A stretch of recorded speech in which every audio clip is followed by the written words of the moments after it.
আগে ভিডিওটা দেখেন, তারপরে আমি কিছু কথা বলতেছি। এ হচ্ছে বাঘমারার ভাইরাল ছতরাপা, যে কিনা ৯ মাসের অন্তঃসত্ত্বা হওয়ার পরেও মানে ডেলিভারির আগ পর্যন্ত হোলি খেলে লাথানাচি করে পেটে সন্তান নেওয়ার পরেও। আল্লাহ আমাকে মেয়ের বাপ বানিয়েছে, আলহামদুলিল্লাহ। আমাদের সমাজে অনেকে কন্যার সন্তান হলে আমরা খুশি হতে চাই না, এরকম আছে না নাই? এখানে মিজানুর রহমান আজহারি স্যার বলেছেন যে বর্তমান যুগে কন্যা সন্তান হলে মানুষ খুশি হয় না, আর ছেলে সন্তান হলে সেখানে মিষ্টি বিতরণ করে আনন্দ করে। তো আগের যুগে যখন মহিলা সন্তান হইতো তখন অনেকে হয়তো বা বেজার হইতো, সেটা দেখে আসছি। তখন কিন্তু বেজার হলেও সে মহিলাগুলেন ছিল অনেক ভালো, ভদ্র এবং পদ্মাশীল অবস্থায় থাকতো। কিন্তু এখনকার এই যুগে যে প্রেক্ষাপটটা আসছে, সেখানে কন্যা সন্তান হলে এমনিতেই দেখা যাচ্ছে যে অনেক মানে খারাপ হয় আগের তুলনায় থেকে। আগের তুলনাতে অনেক খারাপ হয়। কিন্তু সেই ক্ষেত্রে এই যে ভাইরাল যে ছতরাপা, সে ডেলিভারির সময় আর কিছুদিন পর ডেলিভারি হবে, তারপরেও সে নাচানাচি করতেছে এবং শেষ পর্যন্ত ডেলিভারি হয়েছে কন্যা সন্তান। আর স্যার বলছেন যে কন্যা সন্তান হলে সে নাকি অনেক মানুষ খুশি হয় না। আর বর্তমান আমাদের মহানবী হজরত মোহাম্মদ সাল্লাল্লাহু আলাইহি ওয়াসাল্লাম বলছেন যে একটা কন্যা সন্তান হলে একটা বেহেশতের মালিক হয়। ঠিক আছে, সেটা আগে। সেই কন্যা সন্তানটা অনেক ভালো হতে হবে, বাপ মায়ের ভালো করে মানুষ করতে হবে, তারপরে বিয়ে দিতে হবে।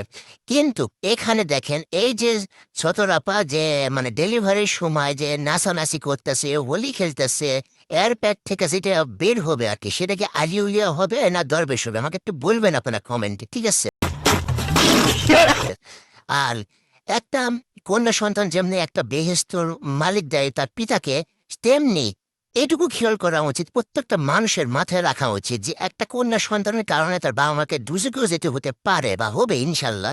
তো আপনারা কমেন্টে বলবেন যে এই ধরনের যে কন্টেন্টগুলো তৈরি হয় সেটা রোস্ট ভিডিও বলা হয়। আর ওদেরকে নিয়ে এই যে ভাইরাল ছতরাপাকে নিয়ে যদি কেউ রোস্ট ভিডিও বানায় বা উপদেশমূলক কথা বলে, তারা নাকি খারাপ হয়ে যায়। কারণ বর্তমান যে পরিস্থিতি, সেখানে এই যে ছতরাপা ভাইরাল হয়েছে, হ্যাঁ, তার ফ্যান ফলোয়ার অনেক আছে, তাদের ভিডিও অনেক ভালো লাগে। কিন্তু কিছু কিছু ফ্যান ফলোয়ার আছে যারা এটা বিশ্লেষণ করে না যে আসলে কন্টেন্টটা কি, ভিডিওটা কি, সেটা কি ভালো না সেই কন্টেন্ট থেকে আমরা কিছু শিখতে পারতেছি, এটা বিবেচনা করে না। তারা দেখে সে বাড়ি করেছে, ডুপ্লেক্স বাড়ি করছে, গাড়ি করছে এবং সফল হয়েছে, এই ক্ষেত্রে তাকে সাপোর্ট করে যাতে তার পাঁচ আছে, যে তা সেও ভাইরাল হতে পারে। তো এইটুকু হলো বিষয়। আপনারা কি কন্টেন্ট দিচ্ছেন আর কি কন্টেন্ট শিখতেছেন, এটাও একটা বিষয় আছে, সে সাপোর্ট করলে সেটা হয়। তো এই ছতরাপাকে নিয়ে কিছুদিন আগে একটা মহিলা রোস্ট ভিডিও করছিল, সে রোস্ট ভিডিও করার পরে তাকে বিভিন্ন জায়গা থেকে কমেন্ট করা হয় এবং গালিগালাজ পর্যন্ত করা হয়েছে। আসলে সেই মহিলাটা যে রোস্ট ভিডিও করছিল সে কোনো খারাপ কথা বলে নাই, সে যা বলেছে সত্য কথাই বলেছে। কিন্তু পাগলে কিনা বলে ছাগলে কিনা খায়, এইটুকুই বলার ছিল আমার। তো আপনারা কমেন্টে বলবেন যে হচ্ছে তারা কি ঠিক বলেছে না কি করতেছে। আর একটা বিষয় হচ্ছে, আমাদের ভিডিও যদি ভালো লাগে তাহলে অবশ্যই চ্যানেলটি সাবস্ক্রাইব করবেন এবং লাইক শেয়ার করে পাশে থাকবেন। ধন্যবাদ।